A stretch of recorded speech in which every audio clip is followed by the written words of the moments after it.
네, 저희 시간이 되었으므로 우리 다 같이 조용한 기도하심으로 우리 주일 예배를 하나님 앞에 드리도록 하겠습니다. 우리 다 같이 기도합니다. 여호와는 궁핍한 자의 소리를 들으시며 자기로 말미암아 갇힌 자를 멸시하지 아니하시나니 천지가 그를 찬송할 것이요 바다와 그 중에 모든 생물도 그리할지로다. 하나님이 시온을 구원하시고 유다 성읍들을 건설하시리니 무리가 거기서 살며 소유를 삼으리로다. 아멘. 사랑과 은혜가 많으신 하나님 늘 감사드립니다. 늘 항상 우리의 삶 가운데 우리와 함께 하셔서 우리가 알던지 모르던지 늘 우리의 길을 살피시고 우리의 길을 이끄시고 우리의 필요를 채우시는 우리의 아버지 되심을 고백합니다. 하나님, 주의 자녀된 백성들 오늘도 이 시간 이 자리에 모여 주님을 예배하기 위하여 섰습니다. 한 분 한 분 주님께서 이 시간 만나주시고 저들의 예배를 기뻐 받아주시고 저들의 죄를 사하여 주시며 저들의 부족함을 주의 은혜와 능력으로 이 시간 채워 주시옵소서. 홀로 영광 받아주실 줄로 믿고 감사드리며 우리 주 예수님의 이름으로 기도했습니다. 아멘. 우리 다 같이 일어나셔서 우리 사도신경으로 주님 앞에 우리의 신앙 고백을 드리도록 하겠습니다. 우리 다 같이 신앙 고백 드립니다. 나는 전능하신 아버지 하나님, 천지의 창조주를 믿습니다. 나는 그의 유일하신 아들, 우리 주 예수 그리스도를 믿습니다. 그는 성령으로 잉태되어 동정녀 마리아에게서 나시고 본디오 빌라도에게 고난을 받아 십자가에 못 박혀 죽으시고 장사된 지 사흘 만에 죽은 자 가운데서 다시 살아나셨으며 하늘에 오르시어 전능하신 아버지 하나님 우편에 앉아 계시다가 거기로부터 살아있는 자와 죽은 자를 심판하러 오십니다. 나는 성령을 믿으며 거룩한 공교회와 성도의 교제와 죄를 용서받는 것과 몸의 부활과 영생을 믿습니다. 아멘. 우리 송영 3장 함께 찬양합니다.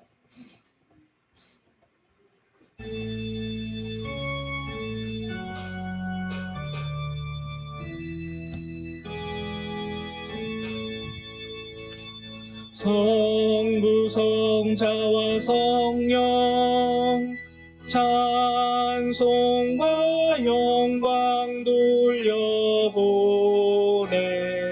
돌려보내세 대초로 지금까지 또 영원 무궁토록 성삼위께 영광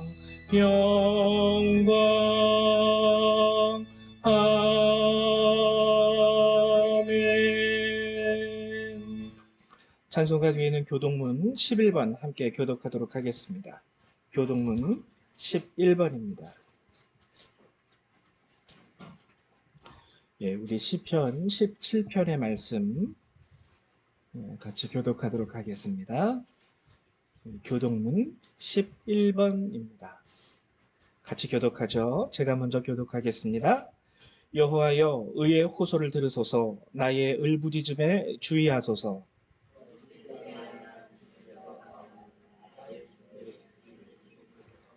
주께서 나를 판단하시며 주의 눈으로 공평함을 살피소서.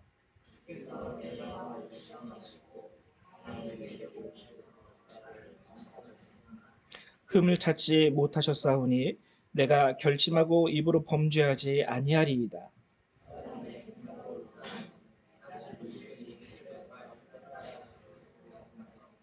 포악한 자의 길을 가지 아니하였사오며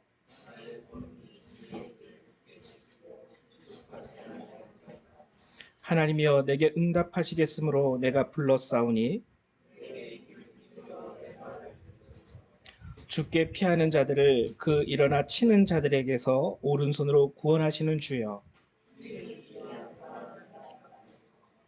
아멘. 네, 자리에 앉아주시기 바랍니다. 우리 찬송 한 장 더 찬양하죠. 우리 찬송가 14장 함께 찬양하도록 하겠습니다. 14장입니다. 찬송가 14장입니다.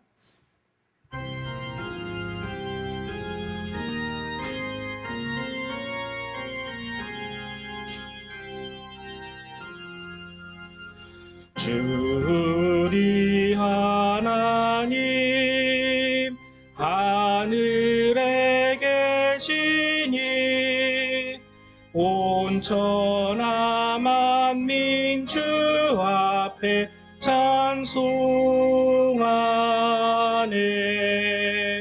이 천지 만물도 주 앞에 엎드려 그 거룩하신 이름을 높이네. 주 언약하신 것 끝까지 지키니 저 하늘 나라 향하여 곧 가리라. 주 얼굴 배울 때 내 마음이 기쁘고 영원히 주의 영광을 찬양하리. 왕의 왕 되신 주 하늘에 계시니 이 세상 죄악이 기신 구주 예수 저 천군 천사들 주 옹위하고서 무성도 함께 영원히 늘 섬기네. 성삼위일체께 승리한 무리들 다 기쁜 소리 높여서 감사드려. 창조주 하나님 내 주님 되시니 주 앞에 나도 엎드려 경배하네.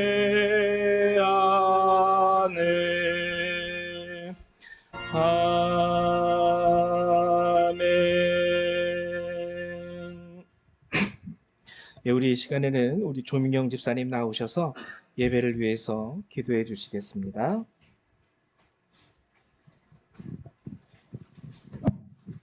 기도드리겠습니다. 하나님 아버지 감사합니다. 오늘도 주일을 맞이하여 열방교회에 모여 기도하게 도와주심을 감사드립니다. 하나님 아버지, 저희에게 지난주 선교사님을 보내주어 간증을 들었고 주님이 역사하심을 알게 하였습니다. 선교사님에게 축복 내려주시옵고 그 가는 길이 고난의 길이 되지 않도록 주님 함께하여 주시옵고 미리미리 살펴주시옵고 역사하여 주시옵소서. 믿지 못하는 자, 믿음을 의심하는 자, 믿으나 주님 앞에 섰기를 두려워하는 자들에게 주님 역사하여 주시옵고 주님의 사랑과 주님의 축복을 알게 하여 주시옵소서. 저희가 살아가는데 알게 모르게 죄를 짓습니다.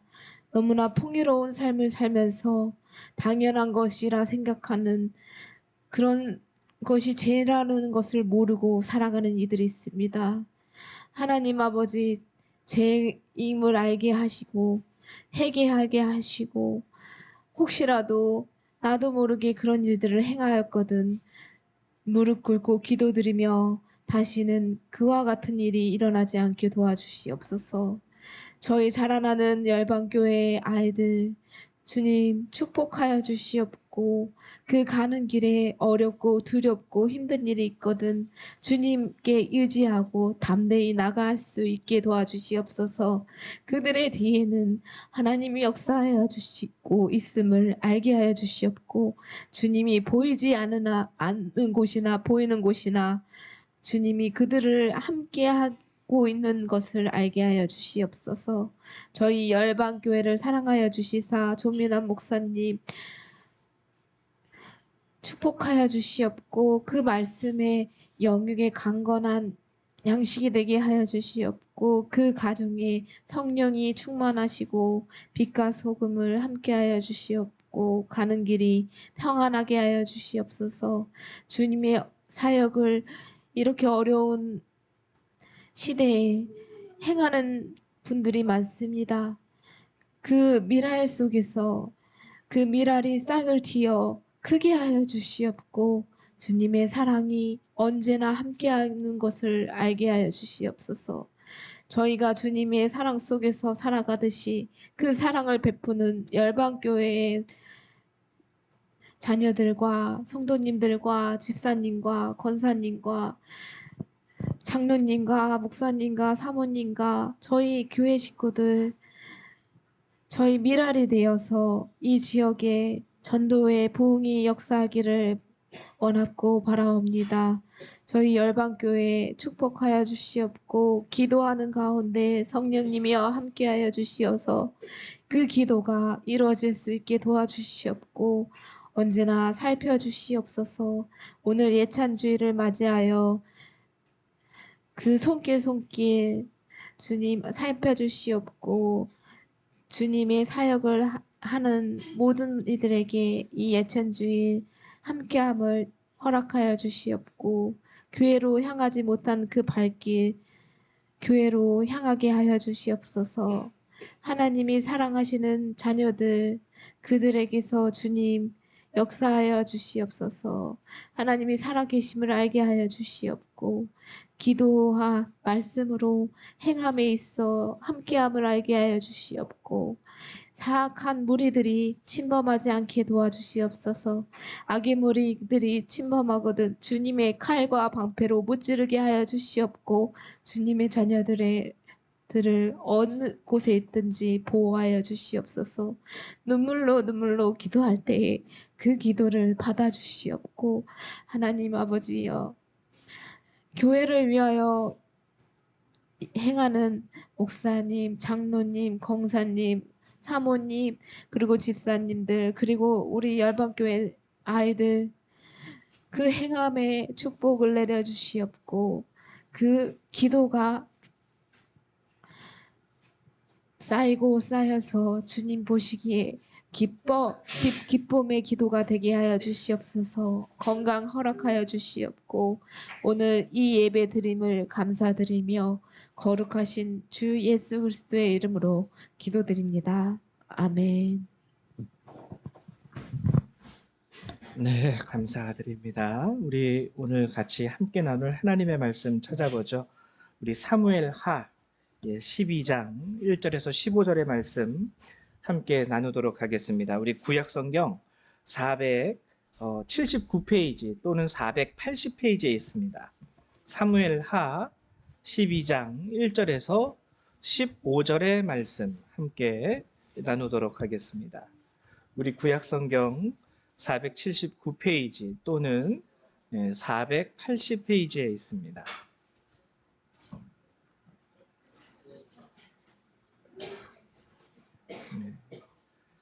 사무엘 하 12장 1절에서 15절의 말씀. 같이 교독하도록 하죠. 제가 먼저 교독하겠습니다. 여호와께서 나단을 다윗에게 보내시니 그가 다윗에게 가서 그에게 이르되 한 성읍에 두 사람이 있는데 한 사람은 부하고 한 사람은 가난하니 가난한 사람은 아무것도 없고 자기가 사서 기르는 작은 암양 새끼 한 마리뿐이라. 그 암양 새끼는 그와 그의 자식과 함께 자라며 그가 먹는 것을 먹으며 그의 잔으로 마시며 그의 품에 누움으로 그에게는 딸처럼 되었거늘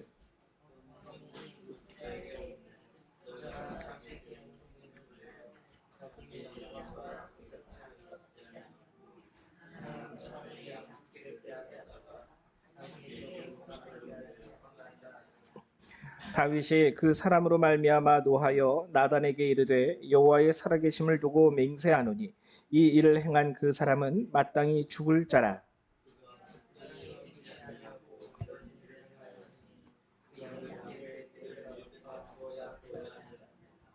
나단이 다윗에게 이르되 당신이 그 사람이라.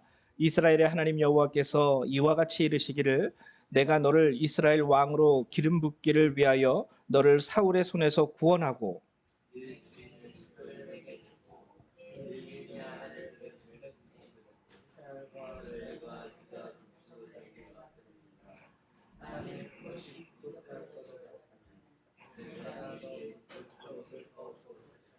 그러한데 어찌하여 내가 여호와의 말씀을 업신여기고 나 보기에 악을 행하였느냐.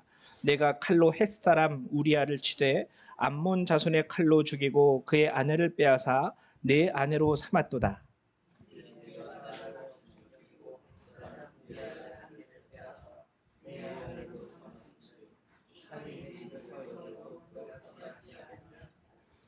여호와께서 또 이와 같이 이르시기를 보라 내가 너와 내 집에 재앙을 일으키고 내가 내 눈 앞에서 내 아내를 빼앗아 내 이웃들에게 주리니 그 사람들이 내 아내들과 더불어 백주에 동침하리라.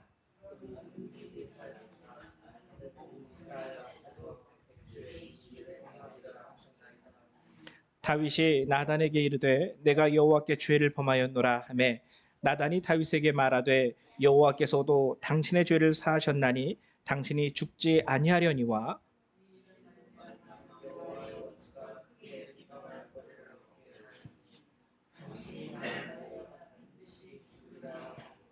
나단이 자기 집으로 돌아가니라. 아멘. 예. 저희가 항상 예배를 드릴 때 영상을 같이 찍어서 영상을 예배 후에 올리곤 하는데 저번 주에는 선교사님이 오셔서 부득이하게 얼굴이 노출이 되면 안 되는 선교사님이었기 때문에 영상을 찍지 않았습니다. 그래서 지난주에 예배를 기다리셨던 분들 영상으로 드리기 위해서 기다리셨던 분들에게 죄송한 말씀을 드리고요. 그리고 이제 오늘은 이렇게 다시 영상을 찍어서 예배를 영상 예배로 같이 올립니다. 오늘 우리가 함께 나누는 사무엘하 12장은요. 우리가 함께 읽은 오늘 본문은 한마디로 하나님께서 다윗을 질책하시는 본문이에요. 자, 성은아, 성찬아, 앞에 보고 처음부터 싸우면 어떡해? 자, 다윗에 대한 하나님의 책망, 나단 선지자를 통하여 다윗을 책망한 이유는 다윗이 우리아의 아내 밧세바를 범하게 됩니다. 그리고 그 일로 인하여 밧세바가 임신을 하게 되죠. 그래서 그거를 알고 이 우리아를 또 악한 계략으로 암몬 자손의 손을 통해서 죽여요. 굉장히 악한 짓이죠. 이 다윗이 행한 행동은요, 살인 교사 및 살인 청부, 즉 계획적으로 계획을 해서 이렇게 해서 저 사람을 죽여야지. 그리고 또 부하들에게 그것을 시켜서 살인하게 하고 살인 교사 및 살인 청부 그리고 가정 파괴범으로 이것은 율법으로는 사형입니다. 죽어야 돼요. 그리고 현행법으로도 사형이죠. 지금 물론 사형을 행하지는 않지만 사무엘하에서 나단 선지자는 이러한 다윗의 모습을 보고 하나님의 말씀을 전하면서 질책해요. 그게 오늘 우리가 함께 읽은 본문의 내용입니다. 그러면은 저는 단순히 이것을 오늘 여러분들하고 함께 나누고자 하는 것이 아니라 여러분 다윗에 대해서 성경이 얘기하는 가장 대표적인 문구 중에 하나가 뭐냐면 하나님의 마음에 합한 자라라는 표현이 있어요. 다윗이 하나님의 마음에 합한 사람, 진정한 신앙인이었다라는 거거든요. 그럼 이렇듯 하나님의 마음에 합했던 그 다윗이 왜 오늘 이 부분에 대해서는 놀라울 정도로 세상 사람들도 아주 극악하게 여기는 이러한 악한 행동을 할 수 있었던 것일까? 이 부분에 대해서 이제 저는 오늘 여러분들하고 함께 나누고 싶습니다. 왜냐면은요, 오늘 다윗이 넘어졌던 이 부분이 우리도 쉽게 넘어질 수 있는 부분이랑 똑같아요. 다윗과 똑같은 죄를 짓지는 않았다 할지라도 그 원인은요, 우리에게서도 동일하게 넘어지게 하는 작용을 할 때가 많이 있기 때문이죠. 오늘 그러면 신앙의 사람 다윗이 왜 이러한 죄악에 빠질 수 있었던 걸까? 먼저 이것을 오늘 본문의 내용을 우리가 이해하기 위해서는 그 배경을 좀 알아야 하는데요. 이 당시에는 사무엘하 11장 1절의 말씀을 보면 알 수 있는데 1절 2절의 말씀을 보면 알 수 있는데 이 당시는 전쟁의 시기였습니다. 옛날에는요, 여러분 겨울에는 별로 전쟁을 하지 않았어요. 겨울에. 너무 추우니까. 우리나라 같은 경우도 춥고 또 식량 공급도 어렵기 때문에 겨울에는 잘 전쟁을 하지 않습니다. 근데 사무엘하 11장 1절 2절을 보면 이렇게 기록이 되어 있어요. 그 해가 돌아와 왕들이 출전할 때가 되매, 그러니까 전쟁할 수 있는 시기가 됐다라는 겁니다. 다윗이 요압과 그에게 있는 그의 부하들과 온 이스라엘 군대를 보내니 그들이 암몬 자손을 멸하고 랍바를 애워쌌고 다윗은 예루살렘에 그대로 있더라.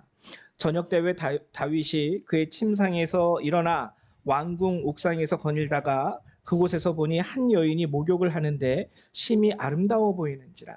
자, 일단 우리가 알 수 있는 것은 전쟁의 시기였어요. 그래서 다윗이 군대를 보냈죠. 암몬 자손과 싸우기 위해서. 근데 그 암몬 자손과의 전쟁의 결과를 우리가 알 수 있는데 1절 후반부에 보면 암몬 자손을 멸했다라는 건 이겼다라는 거죠. 그리고 랍바를 애워쌌다라는 것은 최종적으로 남아있는 이 랍바라는 도시를 이제 함락 직전이에요. 여기만 함락하면 이제 암몬과의 전쟁은 완전히 끝나는 겁니다. 완전한 정복이 되는 거예요. 근데 그러한 상황에서 저녁 때에 다윗이 그의 침상에서 일어났다라는 것은 잠잘 시간이에요. 늦은 밤이에요. 근데 잠을 못 이루는 거예요. 이거는 걱정, 근심 때문에 잠을 못 이룬 게 아니라 뭔가 흥분에 빠져 있는 겁니다. 옛날에 저희 어렸을 때도 그 다음 날이 소풍 가는 날이라든지 수학여행 가는 날이라 그러면 막 기대에 차가지고 잠을 잘 못 이루는 그런 경험을 한 적이 있었죠. 똑같은 거예요. 다윗이 늦은 밤인데 잠자야 되는데 잠이 안 와요. 그래서 침상에서 일어나 왕궁 옥상에서 거닌 거예요. 막 거닐다가 그곳에서 보니 한 여인이 목욕을 하는데 심히 아름다워 보이는지라. 바로 이 여자가 우리아의 아내 밧세바였습니다. 밧세바. 옥상을 거닐었던 다윗의 모습. 우리가 보면은 아까 얘기했듯이 암몬과의 전쟁에서 승리를 눈앞에 두었죠. 전쟁으로 인하여 잠을 이루지 못하고 왕궁 옥상을 거닙니다. 여기서 거닐다라는 단어는 할라크라는 단어인데요. 어떤 것에 사로잡혀 돌아다니다라는 뜻이에요. 얼빠져가지고 뭔가 막 골똘히 생각하면서 막 이렇게 막 그냥 걸어가는 모습이에요. 목적 없이. 근데 성경은 이것을 다윗이 기도한다라고 기록하고 있지 않습니다. 그냥 그 승리에 도취된 거예요. 야, 이제 조금만 있으면 암몬이 이제 내 손에 잡히겠구나. 그 왕으로서 이 전쟁의 승리를 통해서 자기가 얻을 수 있는 영광과 뭐 그런 것들, 콩고물. 야, 우리가 이거 이기면 이 땅도 우리가 차지할 수 있고, 그리고 암몬에 있는 모든 금은보화를 전리품으로 취할 수 있고, 그리고 뭐 여러 가지 생각들에 사로잡혀가지고 그 생각에 도취되어서 왕궁 옥상을 거닐었던 것이죠. 그때 한 여인이 목욕하는 모습을 보는데 성경에 보면은 심히 아름다워 보였다고 이야기를 합니다. 다윗의 눈에. 그러니까 밧세바가 그래도 아름다운 여인이었던 것 같아요. 근데 이 밧세바는 유부녀였습니다. 유부녀. 근데 이 밧세바를 그러면은 유부녀임에도 불구하고 다윗이 이 사람을 쉽게 범하게 되었던 원인과 이유는 어디에 있을까? 일단 첫 번째 원인으로 우리가 찾을 수 있는 것은요. 자기가 왕이라는 사실이죠. 내가 왕이고 내가 법이고 내가 곧 이 나라야. 왕으로서의 도취되어 있는 다윗의 모습. 암몬과의 전쟁에서 승리를 또 앞두고 백성이 얼마나 좋아하겠어요. 여러분, 흔히 우리가 우리 교회는 정치하시는 분들은 없는데 조심할 것 중에 하나가 바로 이 부분입니다. 암몬과의 전쟁에서 승전고를 들고 입성하는 군사들 앞에서 백성은 왕을 칭송할 거예요. 와, 우리 다윗 왕이 또 해냈구나. 이럴 때 사람들은요, 왕의 작은 실수에는 눈여겨보지 않습니다. 암몬과의 전쟁에서 승리했다라는 이 도취감에 온 백성이 휩싸여가지고, 그런데 왕이 이러한 죄를 범했대, 이 소리는 잘 안 들리는 거예요. 정치하는 사람들이 가끔가다 이런 거 잘 이용하죠. 자기가 뭔가 죄진 게 있으면 그거보다 더 큰 사건을, 자기가 잘한 사건들을 이슈화해가지고 자신의 죄를 덮어버리려고 하는 이 죄된 습성들. 다윗에게도 이게 있었던 거예요. 그리고 두 번째, 다윗이 이렇게 쉽게 죄에 넘어갈 수 있는 두 번째 특성이 있는데, 이게 이제 오늘 우리가 조심해야 될 겁니다. 그게 뭐냐면요, 헷 족속의 사람 우리아라는 거예요.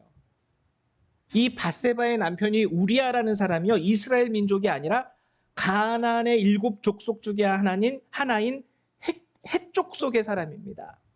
헷 족속. 여러분, 제가 말씀드렸죠. 이스라엘 사람들은요, 되게 선민 의식 때문에 콧대가 높아요. 세상에 있는 민족들을 딱 두 가지로 봅니다. 이스라엘 민족과 이스라엘이 아닌 민족.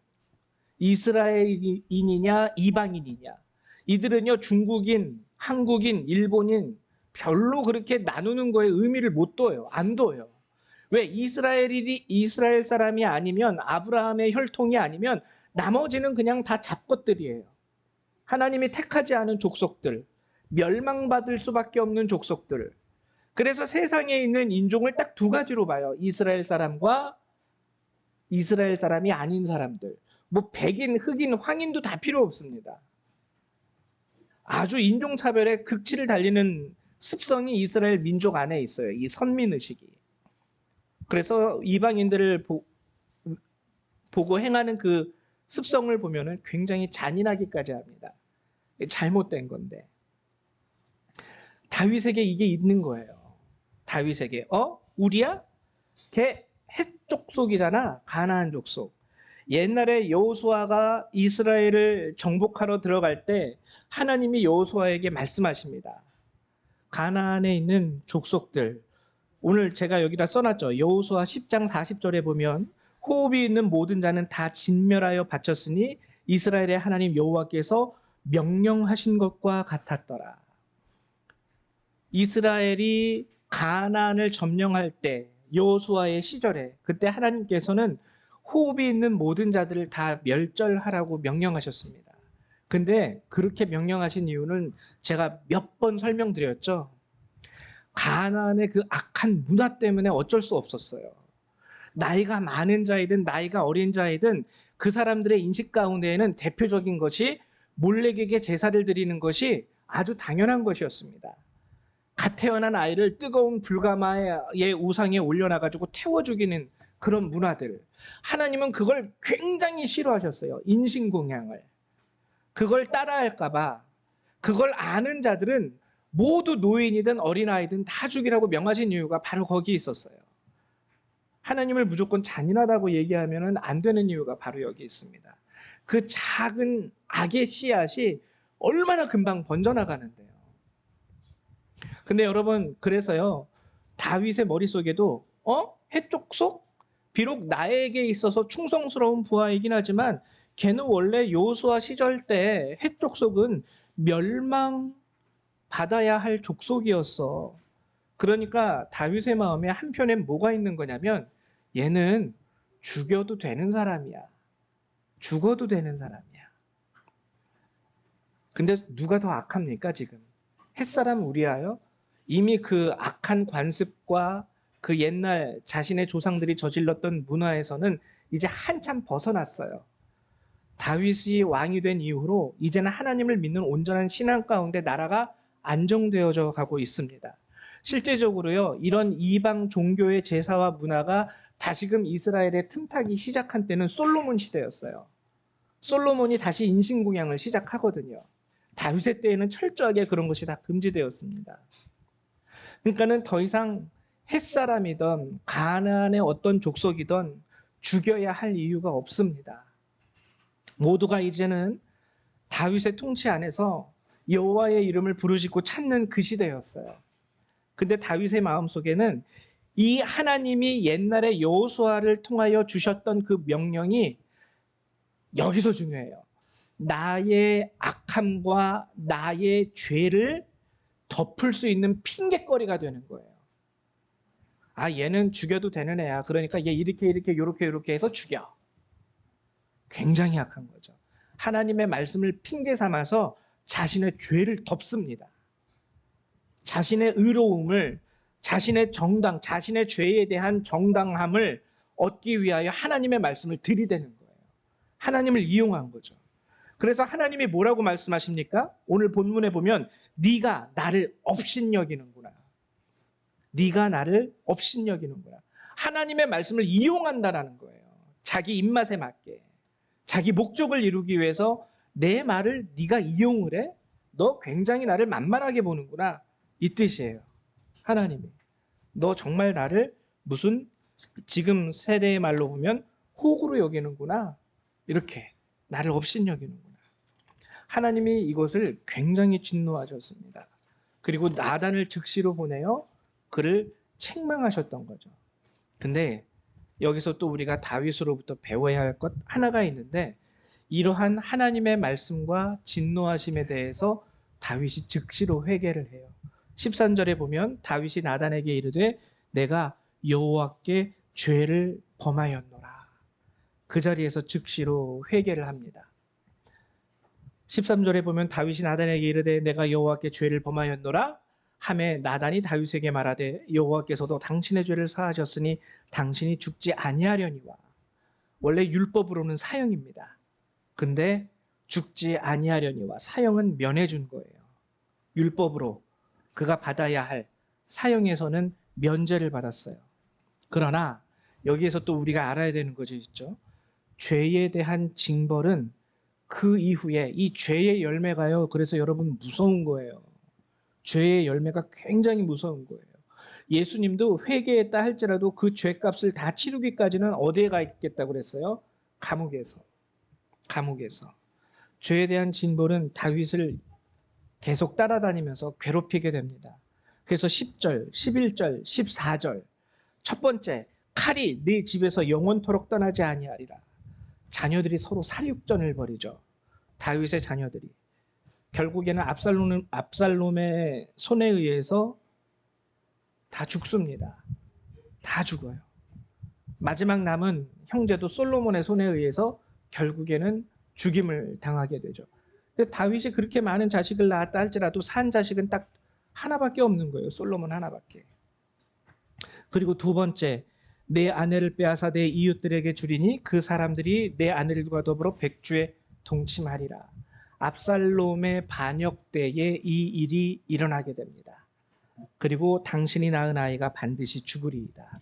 결국에 밧세바가 임신해서 낳은 아이는 죽음을 맞이하게 되죠.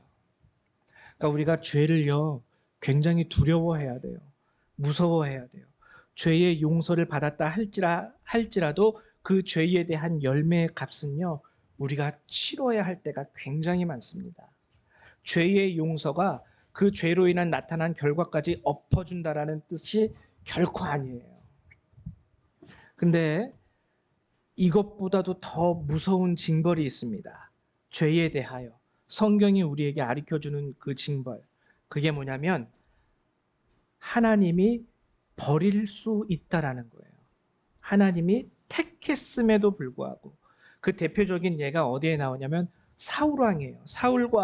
사울왕과 다윗의 경우를 제가 여러분한테 잠깐 비교를 하고 싶은데, 오늘 사무엘상 15장의 말씀을 제가 읽어드릴게요.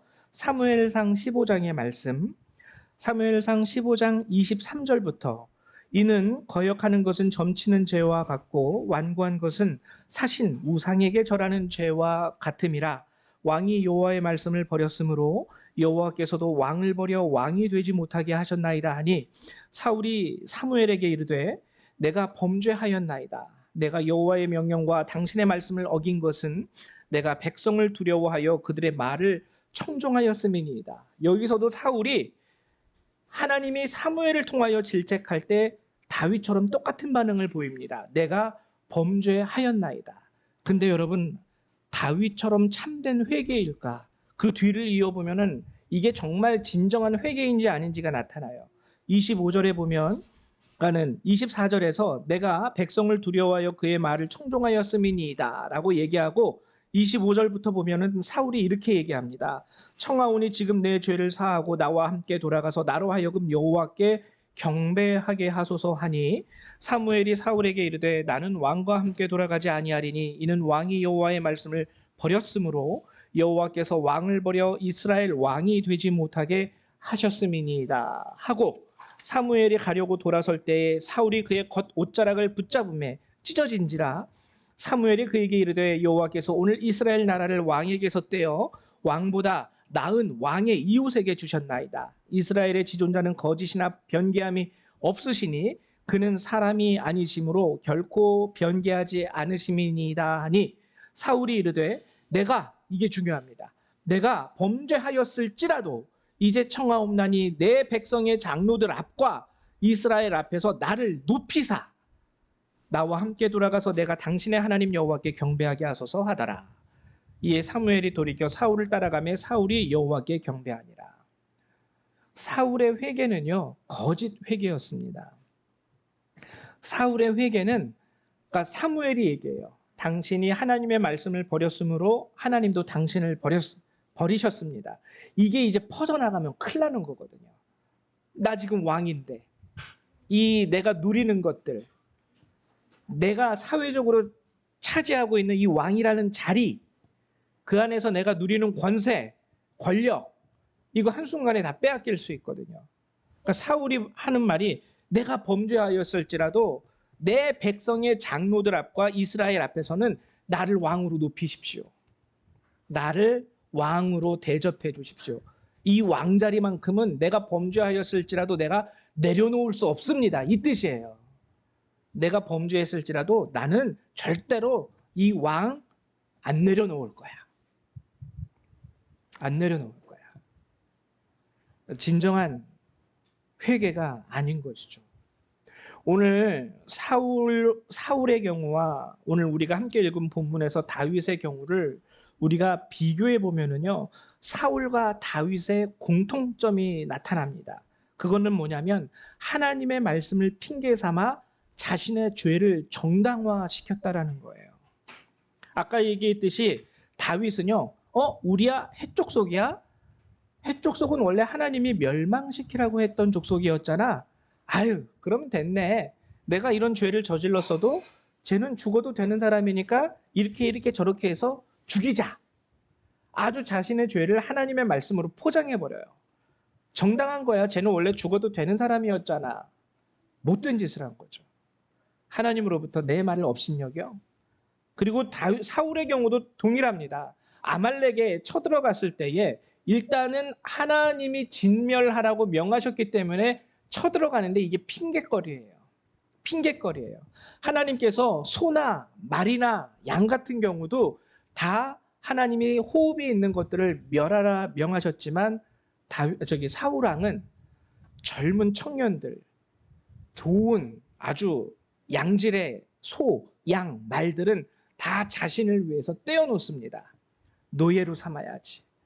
젊은 여자, 젊은 남자, 아주 힘센 말, 실한, 우리로 치면 가축, 돼지, 소, 양, 이런 거 다 내 것으로. 그래서 사무엘이 아니 하나님이 다 멸하라 하셨는데 왜 이렇게 놔두십니까? 결국에 하나님의 말씀이 약탈의 근거밖에 안 되는 거예요. 약탈을 정당화시키는 거예요. 약탈을 정당화.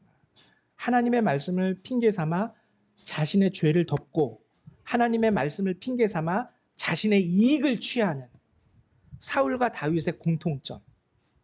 우리아를 죽이고 밧세바를 내 아내로 내가 취하면 되겠네. 자신의 이익 앞에서 하나님의 말씀을 이용하는. 근데 사울과 다윗의 다른 점이 뭡니까?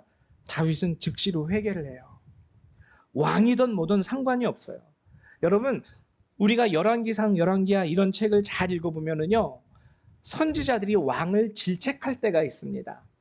왕이 망령되게 행하셨나이다. 그럴 때 이 왕들이 다 버럭해요. 감히 왕인 나에게 하나님의 말씀으로 나를 질책해? 이 버릇없는 것. 이러면서 그 선지자들을 잡아다 다 가두고 처단하죠. 근데 다윗의 모습은 유일하게 달라요.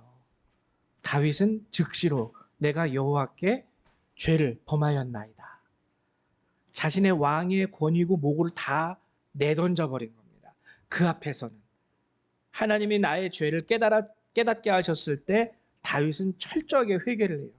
근데 사울은 회개를 한다 할지라도 왕권만은 내가 못 내려놓습니다. 하나님 내가 범죄하였을지라도 내가 왕의 자리에서는 내려올 수 없어요. 진정한 회개가 아니죠. 진정한 회개. 다윗이 회개했다라는 진정한 그 다윗의 그 회개에 대한 증거는 시편 6편. 이 시편 6편이요. 그 우리아 사건 이후에 밧세바 사건 이후에 다윗이 쓴 시예요. 이 시를 보면은 여호와여 주의 분노로 나를 책망하지 마시오며 주의 진노로 나를 징계하지 마옵소서. 여호와여 내가 수척하였사오니 내게 은혜를 베푸소서. 여호와여 나의 뼈가 떨리오니 나를 고치소서. 이 다 회개, 자신의 죄에 대한 그 두려움 가운데 주님 앞에 간절한 회개가 여기에 절절절절 넘쳐 흐릅니다. 나의 영혼도 매우 떨리나이다. 여호와여 어느 때까지니까? 여호와여 돌아와 나의 영혼을 건지시며 주의 사랑으로 나를 구원하소서. 사망 중에서는 주를 기억하는 일이 없사오니 수월에서 주께 감사할 자 누구리이까? 내가 탄식함으로 피곤하여 밤마다 눈물로 내 침상을 띄우며 내 요를 적시나이다. 얼마나 이 죄에 대한 두려움이 깊게 스며들어 있습니까?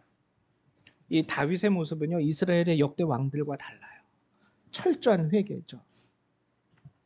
이제 여러분들에게 부탁드리는 것은요, 진정한 회개입니다. 여러분, 회개에도요, 기회가 있어요. 일단 회개하는 것에 있어서 기회가 있다고 할 때 첫 번째 기회는 우리가 아직 숨쉬고 있는 그 모든 삶의 순간이 회개할 수 있는 순간이 되기는 합니다. 이것이 우리가 아는 회개의 첫 번째 기회의 특징이에요. 살아있는 동안은 회개할 수 있어. 근데 그렇지만도 않아요. 꼭 내가 살아있다고 해서만 회개할 수 있는 기회가 주어지는 것도 결코 아니에요. 열왕기상 11장 9절에서 10절으로 보면 하나님께서 이 회개할 기회를 여러 번 줍니다. 여러 가지 방법으로 죄를 알게 하세요. 솔로몬이 마음을 돌려 이스라엘의 하나님 여호와를 떠남으로 여호와께서 그에게 진노하시니라. 이때가 이제 여호와께서 솔로몬이 이방의 우상들을 각 나라마다 다 설치할 때예요. 여호와께서 일찍이 2번이나 그에게 나타나시고 이게 회개할 수 있는 기회입니다.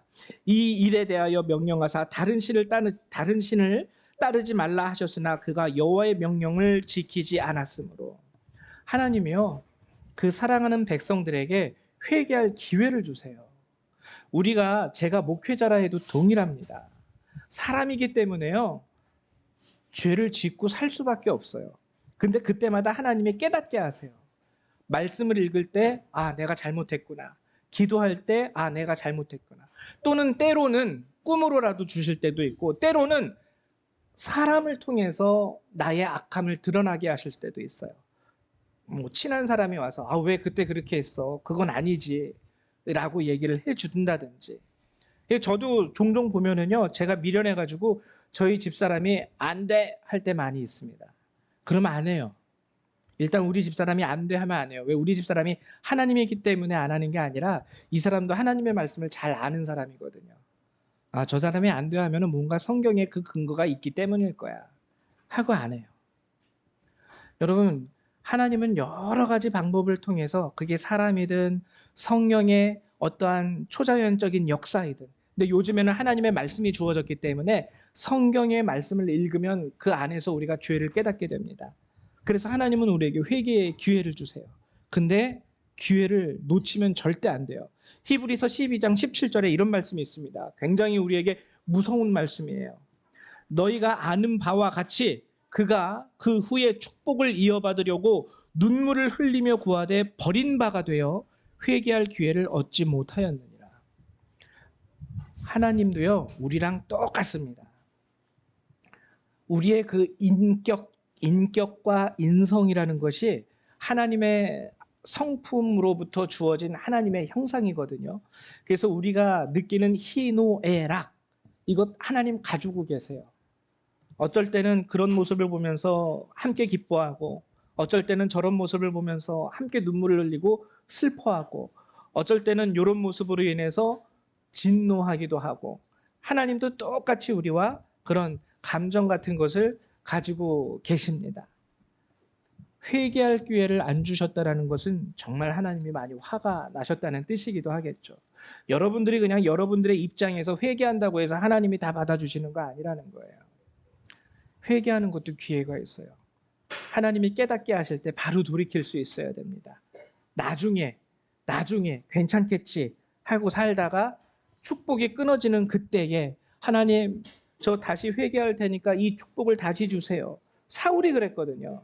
네, 하나님이 그 회개할 기회를 더 이상 주시지 않았다는 것은 사울의 회개를 듣지 않으셨다라는 겁니다.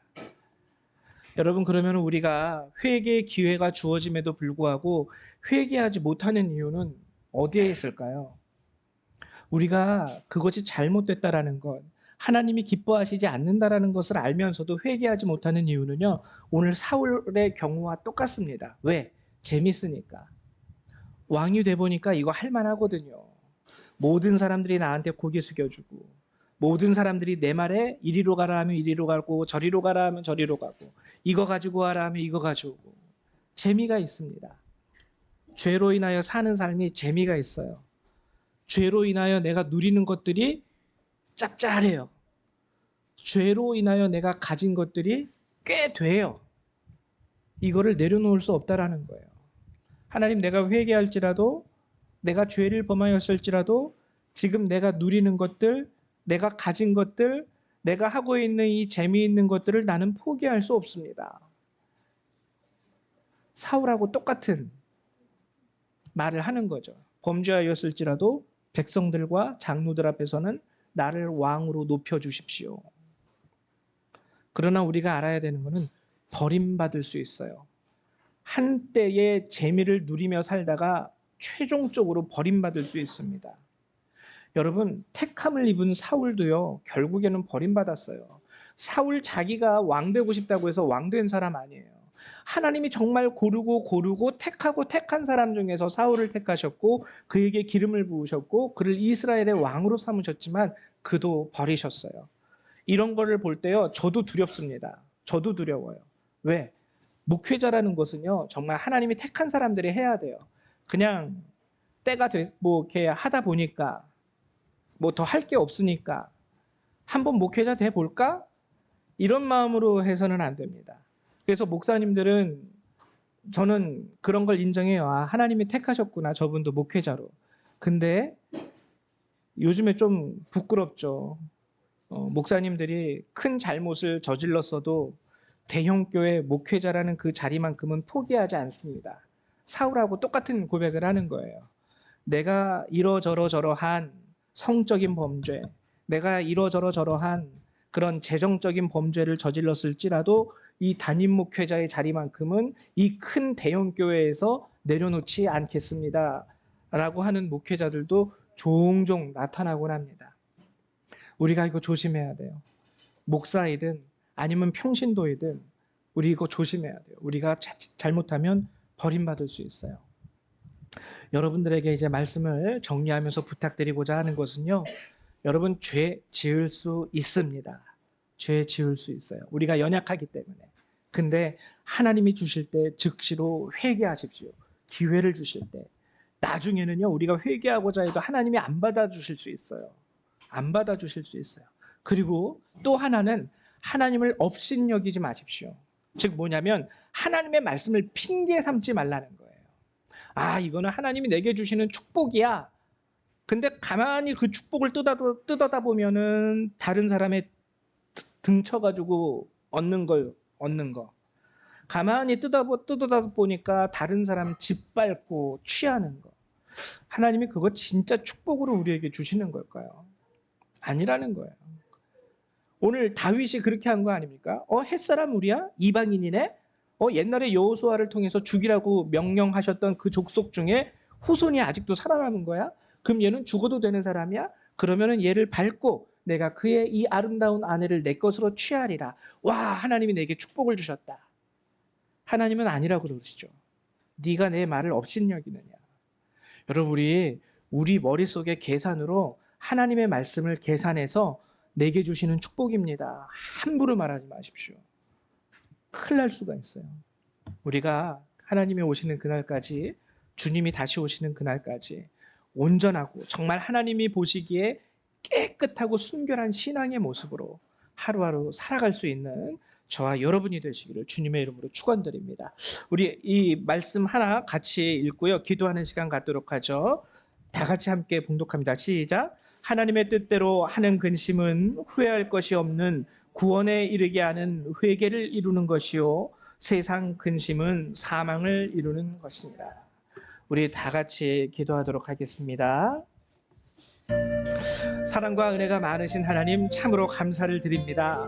하나님, 우리가 연약하여 우리가 하나님의 택함을 입은 자라 할지라도, 하나님, 오늘까지 내가 하나님의 모든 축복을 누리고 사는 자라 할지라도, 하나님, 우리의 죄된 모습 가운데 우리가 스스로 죄에 빠질 때가 너무나도 많이 있음을 주 앞에 고백합니다.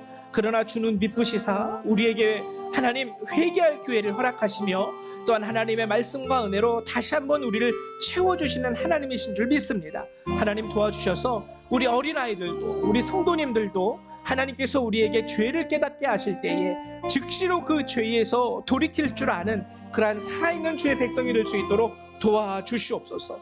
하나님, 죄가 우리에게 허락하는 그 재미와 죄가 우리에게 가져다주는 그 세상의 권세와 하나님, 죄가 우리에게 허락하는 그 세상의 맛있는 것들, 누리는 그 모든 것들, 하나님, 주께서 말씀하실 때 그 모든 것들을 내려놓을 수 있도록 도와주시고, 우리가 하나님의 말씀을 업신여김으로 말미암아 사울처럼 버림받는 것이 아니라 즉시로 회개함으로 다윗처럼 우리의 생명을 보존받을 수 있는 주의 백성이 될 수 있도록 축복하여 주시옵소서. 늘 죄를 경계하고 늘 죄를 두려워하며 하나님의 구원 안에서 머물 수 있는 주의 백성이 되기를 소망합니다. 특별히 우리 교회학교의 어린 아이들을 지켜주셔서 하나님, 어려서부터 세상의 재미에 빠져들지 않도록 도와주시고, 하나님, 재미있는 삶을 산다 할지라도 그것이 죄된 모습이라면 즉시로 벗어던지고 나올 수 있는 아이들이 될 수 있도록 저들에게 하나님 말씀 안에서 인지 능력과 지각 능력이 하나님 발달할 수 있도록 축복하여 주시옵소서. 오늘도 우리에게 이 귀한 말씀을 허락해 주심에 감사드리며 주 예수님의 이름으로 기도했습니다. 아멘. 네, 감사합니다. 우리 이 시간에는요, 찬송 276장 함께 찬양하시면서 준비하신 예물을 하나님 앞에 드리도록 하겠습니다. 276장입니다.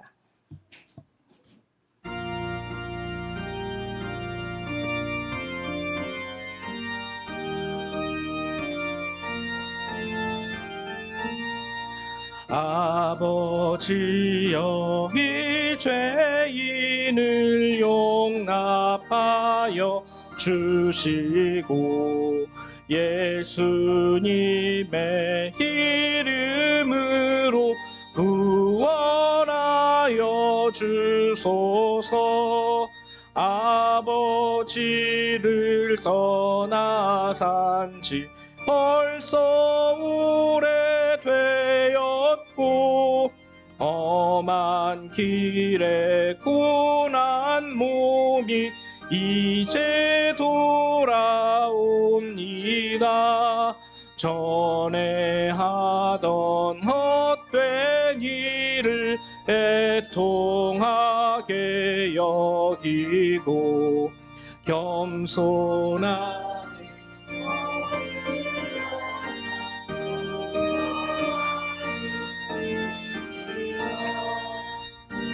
내 감당 못하오나 회개하는 영혼과 나의 약한 육신까지 감히 드리옵니다.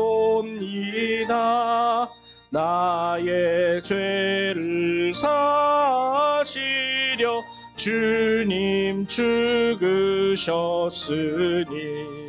그 공로를 의지하여 주만 의지합니다. 아버지여 용납하사 나를 품어주시고 주의 사랑 품 안에서 길이 살게 하소서. 아멘. 들으신 예물 위해서 기도하겠습니다. 사랑과 은혜가 많으신 주님, 늘 항상 우리에게 생명과도 같은 말씀을 허락하여 주시고 우리의 삶을 선한 길로 이끄시며 하나님 인도하여 주심을 감사드립니다. 늘 항상 우리가 부족할 때에 채워주시고 우리가 아플 때에 고쳐주시고 우리가 필요할 때 우리의 필요를 허락하시는 주님, 주 앞에 참으로 감사를 드립니다. 하나님, 오늘도 감사로 우리 성도님들이 주께서 명하신 11조와 감사의 예물을 이렇게 떼어 주님 앞에 내어드립니다. 하나님 기뻐 받아주시고 또한 드리는 손길 가운데 은혜와 축복을 더하셔서 늘 하나님께서 주시는 말씀과 은혜와 축복 가운데 저들이 살아갈 수 있도록 각자의 길을 이끄시고 인도하여 주시옵소서. 드리는 이 예물이 하나님께서 기뻐하시는 곳에 온전히 쓰임받게 하여 주시며 하나님 이 예물로 인하여 또한 하나님의 나라가 확장되어지는 역사가 우리 열방교회 가운데에서 일어날 수 있도록 허락하여 주시옵소서. 감사합니다. 예수님의 이름으로 기도했습니다. 아멘. 예, 교회 소식을 알려드리도록 하겠습니다. 다른 사항은 여러분 주보를 참조해 주시고요. 오늘 애찬주일입니다. 우리 예배 후에 식사가 마련되어 있으니까 다들 식사교제 참석하시고요. 오늘 제가 이렇게 자리를 보니까 우리 어린아이들과 함께 이렇게 가족 예배를 드리는 주일은 빈자리가 이제는 좀 없어요. 너무 감사해요. 빈자리가 안 보이면 너무 감사합니다. 예, 그리고 애찬주일을 위해서 수고해 주신 여선교회 성도님들 앞에 감사드리고요. 우리 또 사업장을 가지고 사업을 하시는 성도님들을 위해서 함께 기도해 주시기를 부탁합니다. 또 무엇보다도 여러분들에게 기도 부탁드리는 것은 우리 조정기 장로님 건강 위해서, 그리고 우리 박명옥 권사님이 그 무릎 수술을 또 하셔야 된대요. 이게 연세가 있으셔가지고 이 무릎 인공관절 수술을 하셔야 된다는데 우리 권사님 수술이 안전하게 잘 시작부터 끝까지 하나님이 함께 해달라고 기도해 주시고, 우리 이명석 선도님 위해서도 좀 여러분 기도 좀 해주십시오. 저도 가끔 가다가 이렇게 아픈 자들을 위해서 날마다 기도하는데요. 이명석 성도님은 가끔 가다 까먹을 때가 있어요. 왜 까먹냐면은 겉보기에 너무 건강해 보이시거든요. 겉보기에. 근데 정말 기도가 필요하신 분이에요. 그래서 여러분 아시겠지만 우리 성도님 암 수술도 하셨고요. 그리고 부정맥도 있으시고요. 그래서 좀 이렇게 아직 젊은 나이시긴 하지만 조심하셔야 됩니다. 그래서 이명석 성도님을 위해서도 꼭 기도해 주시고, 그리고 우리 홍춘아 권사님 맞으시죠? 네. 2주 전에 저희 교회 처음으로 나오셨는데 이제 조정기 장로님의 이제 부인 되시는 권사님이신데 저번 주에 또 하필이면 교통사고가 나셔가지고 지금 입원해 계신 거죠? 내일 퇴원하세요. 그래서 하필이면 우리 교회 나오고 그 다음 주에 교통사고가 나시고 오늘까지 입원하시다가 내일 퇴원이신데 우리 홍춘아 권사님 이제 새롭게 이곳 포천에서 삶을 시작하시면서 신앙생활 하실 때에 하나님의 은혜가 있으려고 하니 호사다마가 옛날 어르신들 얘기한 것 호사다마라고 하셨는데 그런 경우가 아닌가 싶어요. 우리 홍춘아 권사님을 위해서도 몸이 속히 회복 되기를 위해서 여러분 함께 기도해 주시기를 부탁드립니다. 예, 우리 다 같이 일어나셔서 찬송 1장 함께 찬양하시고요. 우리 주기도문으로 예배를 마치도록 하죠.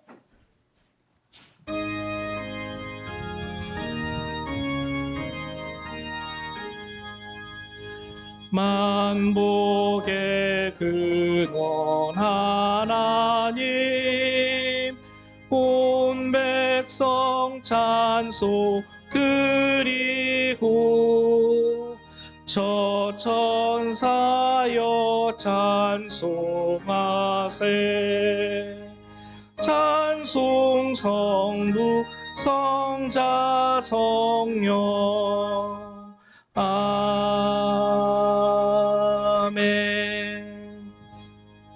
사랑과 은혜가 많으신 하나님, 늘 우리에게 선한 것을 허락하여 주시고 하나님 주야로 우리를 보호하시며 우리의 삶을 이끄시는 주님 참으로 감사를 드립니다. 하나님, 늘 항상 주님 앞에 우리의 연약함과 우리의 죄됨을 고백하며 회개합니다. 우리 성도님들 혹시라도 잘못된 생각과 마음 가운데 죄를 범하였거든 하나님 깨닫게 하시사 회개할 수 있도록 인도하여 주시고, 회개하는 영혼들 가운데 하나님이 또한 은혜와 축복을 더하시사 하나님 늘 영육간의 강건함을 가지고 주와 함께 동행할 수 있도록 축복하여 주시옵소서. 이제 이 예배를 마치고 각자 삶의 자리로 돌아가는 모든 그리스도의 백성들, 그들의 삶과 머리 위에 하나님의 은혜와 예수 그리스도의 사랑과 성령의 능력이 늘 항상 함께하여 주시기를 성부 성자 성령 하나님의 이름으로 간절히 축원하옵나이다. 아멘. 할렐루야, 감사합니다. 예배를 마치도록 하겠습니다.